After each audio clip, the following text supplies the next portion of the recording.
Welcome back to The World Over. My next guest is the former governor of Virginia, and he's currently running for the GOP nomination for president. I spoke with him earlier about President Obama's executive action on gun control, U.S. foreign policy, and the state of the 2016 presidential race. Here's my interview with Governor Jim Gilmore. Governor Jim Gilmore, thanks so much for being with us. I want to start with the president's emotional East Wing event the other day, where through tears, he announced a new executive action on guns, gun control. I want to play a little clip of that for you. Listen. We all believe in the First Amendment, the guarantee of free speech, but we accept that you can't yell fire in a theater. We understand there are some constraints on our freedom in order to protect innocent people. Governor, what exactly does the president achieve through this executive order? The NRA seems to be shrugging at this. Well, I'm not. My view is this. This is an overall and direct and comprehensive assault on the Second Amendment. It's just its next step. But if you look at the argument that the president is making, you can't possibly eliminate all violence in the society, and you can't eliminate all violence in the society with firearms unless you remove all firearms. And that's the direction that they really want to go, and it's crystal clear. And this emotional effort by the president, which is conveyed so vividly on television, I'm sorry for the deaths of these people, and I'm sorry that we have insane people that misuse guns and knives and pot bombs and everything else. I'm sorry that we're in an international guerrilla war that's going to require real resolve and sophistication to deal with. But the fact is that the chief executive of this country has got to be prepared to protect people's rights under the Constitution and the Bill of Rights. This is an overall assault that's been going on for years and years and years, and it can't be permitted to go on because the president gets emotional on a television show. The Pew study of last summer found that 85% of the public, 79% of Republicans, 88% of Democrats support strengthening background checks at gun shows and online. The president claims all he's doing is giving teeth to existing law. What's wrong with that? Well, first of all, we in Virginia have instant background checks. I don't have a philosophical problem with a background check which makes sure that people who are felons or people who have mental health backgrounds are not in a position to buy firearms. But you have to look at the whole society here. And the fact is that the people of the United States have decided that when you transfer a firearm as a gift or as a hobbyist or something of this nature, they don't want that to be subject to background checks. Now, I don't care what your polling says. The fact is that the United States Congress has to act on this, and they have chosen to not act. Now, if we're going to live in a free society, we can't govern this society based upon a Pew Charitable Trust poll and the actions of a chief executive who decides that they want to rule by decree with a reference to the Congress. And the fact is that despite any of this, even the Congress action, we have to be respectful of people's rights under the Constitution and the Bill of Rights. If you then go ahead and just say, well, every firearm transaction, no matter how private, is going to be subject to a federal background check, that's going to make it impossible for there to be any transfers. Okay. I think people in the left wing in this country believe there ought not to be any transfers of firearms anywhere, anytime, anyhow, mother to son or father to brother, in any case, unless there's a background check. The Congress has chosen to not do that. The American people have not directed their Congress to do that. When they do that, then I think that that can become the law. But in the meanwhile, we can't move to a society where the President of the United States rules by decree. And that's what the President is attempting to do. He's sending the complete wrong message. If he is able to rule by decree here, the way that he has in previous cases with the immigration law, what's next in terms of the president simply saying, I can just write an executive order, and that's going to be the law? Governor Gilmore, you are running for President of the United States. The president, the current occupant, President Obama, believes that this is a winner in this political season by bringing up gun control, that this is what the country wants, and the polling bears it out. What would you as president do in response to these mass shootings we're seeing? And Give me your sense of the political math here, what the president's executive order does to this political season. The president's executive order is acting over top of the Congress. His political idea that he's put out there is, well, the Congress isn't acting, so I will. Well, if the Congress chooses not to act, that is a political act. That's a decision that it's made. It means that the members of Congress believe that their constituents in the United States of America don't want to see this kind of extension. Now, nonetheless, the president just says, well, I'm just going to go do it on my own. Is that the kind of country now that we've come to? But as far as gun safety goes, I think there are lots of things you can do within the Constitution. I believe that we can, in fact, begin to develop a culture that says that family members and friends ought to be cognizant of people in their community who are not safe and they're not sound. I visited a gun shop yesterday where a fellow told me that sometime in the past 10 years, a fellow came in and he was obviously not right and not stable, and the gun shop didn't sell him a firearm. These are the kind of cultural things that we have to be in a position to do without regulating people's lives every time, all the time, in every way. I think that family members ought to be in a position to get mental health treatment for young people and their families who are not stable. And frankly, we are in an international guerrilla war right now where we have people that made, like we saw in San Bernardino, like we have seen in Paris, France, where people are going to misuse firearms. But the president his approach is to remove the rights of individual Americans under the Constitution of the United States and certified by the Supreme Court of the United States, because he has a political theory that isn't likely to solve any of these underlying problems. The time has come to put aside this extra constitutional activity and begin to address the issues of mental health and the international guerrilla war that we're in.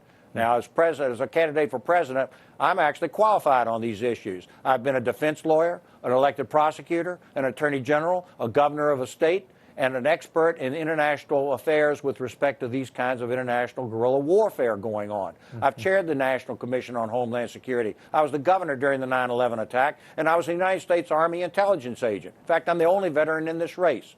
So I can deal with these issues in a responsible way as a sound conservative, protect people, all Americans' individual rights, and not make up things the way that the president is doing right now. Governor Gilmore, I want to get into this race a little bit. Your competitor for the GOP nomination, Donald Trump, had this to say the other day during a rally. Listen and respond, please. They want to fund Obamacare, fund Planned Parenthood, fund global warming, fund the Syrian refugee program where they're going to pour into the country. They got everything. I'm saying, where are the Republicans? Where are the leadership? Now, Governor, as head of the Free Congress Foundation, as a nominee for president, you would say what in response? Is Trump right? They did it. They turned the Well, I would say two things. First of all, I think that Congress is entitled to make their case as to why they felt they had to pass this particular budget. And just simply demagoguing is probably not, I mean, it might be good politics, but you don't want a president that's just going to demagogue every 5 minutes. We got one of those. The second thing is, I think that the society in America today is actually in a moment where we're trying to decide what kind of country we want to be.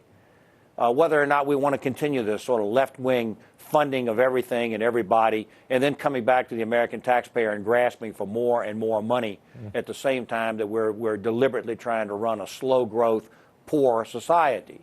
I think these are big issues that a president needs to face, and I think that we have a right to ask whether or not we're going to fund all of these things in the budget and just keep going business as usual.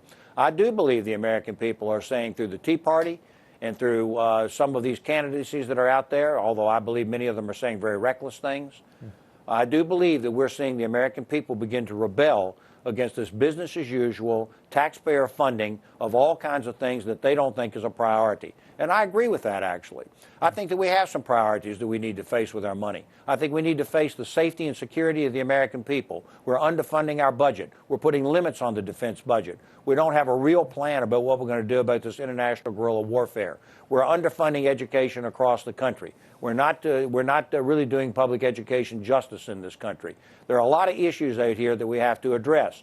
The veterans in this country are not being properly cared for because there isn't enough money right now to care for them, and President Gilmore will make sure that there is.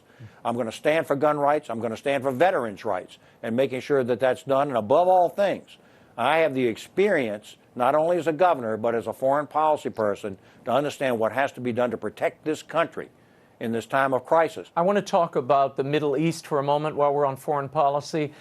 We've seen Saudi Arabia break ties with Iran, putting the United States in a tough spot. If you were president, which country would you side with, Iran or Saudi Arabia, in this particular dispute? That's a great question, and probably has a false choice. First of all, I have stated in the past that I'm very concerned about Iranian expansionism.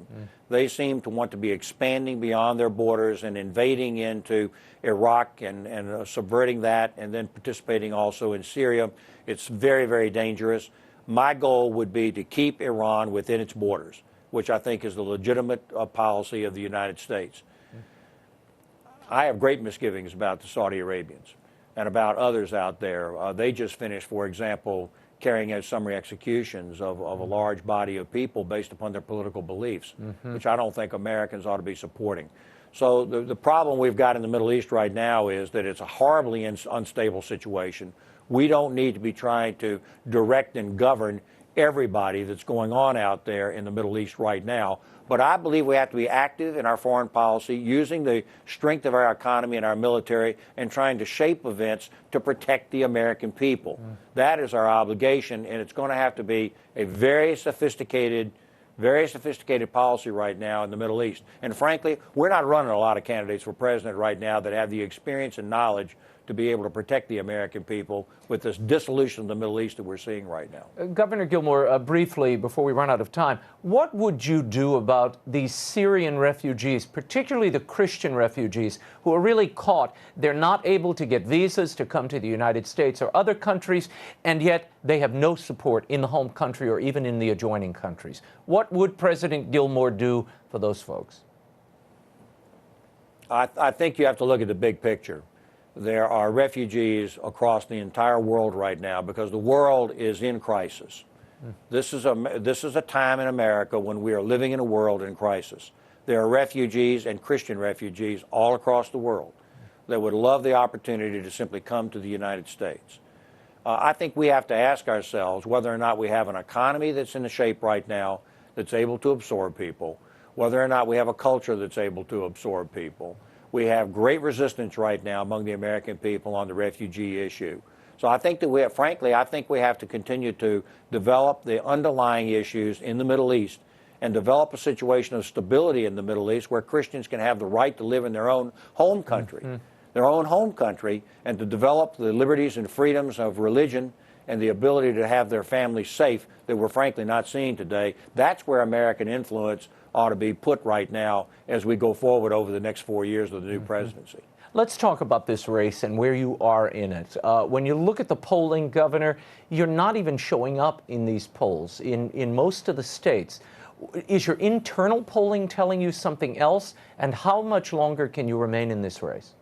Well, I don't intend to get out of the race. I am in the race. I'm in a position right now to raise enough money in order to be able to be on the campaign trail and put my ideas and qualifications out there for people to consider. You know, I recognize very well that the press governs a great deal of who is being polling successfully and who is not. For example, we've had this disastrous situation this year where the RNC basically delegated to the industrial mass media who gets to be on the stage to run for president and who doesn't. So as a result of that, the criteria have been arbitrary, decided from minute to minute. They've been set and then altered in order to favor certain candidates.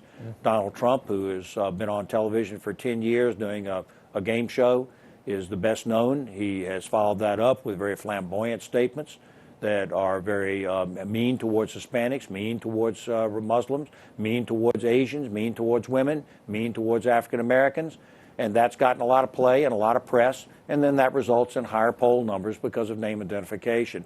That's the world that we're in today. You know, my responsibility, it seems to me, is to go out here and offer myself and my sound credentials and approach towards policy and see whether that is something that can work. But we do have a strategy, and our strategy is to reach into New Hampshire, to run there, and to have success in New Hampshire. In fact, I'm sitting in New Hampshire right now as you can see, right here in New Hampshire, running for President of the United States. And I think we're doing pretty well.